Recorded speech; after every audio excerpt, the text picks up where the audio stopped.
there's so much excitement around the upcoming solar eclipse, but with all the hype, we have to focus on safety. And that's why I'm joined today by Dr. Hunter Newsome of Newsome Eye. Thanks for taking the time to talk with me. How are you? I'm doing great. Thanks for having me. Thanks. So let's just dive right in here. What are the potential risks for my eyes during a solar eclipse, and how can I protect them? So the biggest thing is it's never a good idea to look into the sun or really any extreme bright light, because literally you can burn part of your retina and cause like a little black spot or a little spot in your vision that can damage it.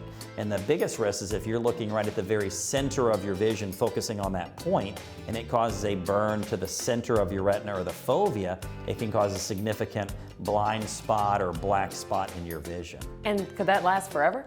That could potentially last forever.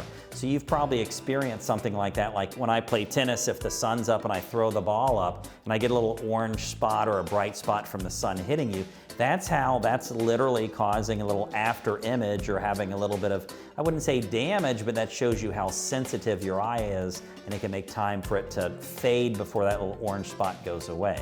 But if you stare at that looking at an eclipse for a period of time, that little spot can almost burn a little or make a little what we call phototoxicity, and your retina is not able to then generate the same photochemicals to let you see. So you can have a little black spot or blind spot from the sun. Wow, and you know, I hate to say this, but there will always be some people that want to just squeeze by for a little bit and buck the system. Yeah. Is it safe to view the solar eclipse without eye protection, even if it's for a short period of time? No, not, because just as like I mentioned before, I've thrown up a tennis ball and the sun's there, and it's, you know, in that short period of time, you can see what, like a little after image of the sun. If you're looking at it just for a very short period of time, that intensity is never going to be good for you.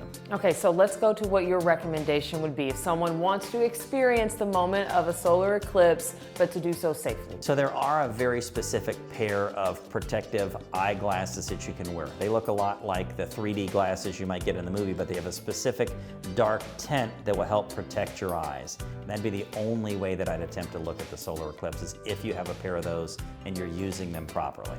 I've had people come in and ask me, hey, can I use my welding visor and other things like that to look at the sun? Unless you really have something that you know was made specifically for it, I would not recommend using it. And have you used those glasses before? So I have. So we went up to, I think it was Nashville, Tennessee with the last one with the family, and kind of experienced a solar eclipse. So you had to make sure that we had those to be able to look at it. All right, well, and I'm sure everyone will want to have the Instagram post of them wearing the solar eclipse glasses too. What if after the solar eclipse people feel any kind of discomfort or changes in their vision? What should they do though? Well, hopefully when they're looking at the solar eclipse or looking at anything that's bright and they notice some discomfort with your eyes, that's your body or your eyes telling you this is not good, you should stop doing it.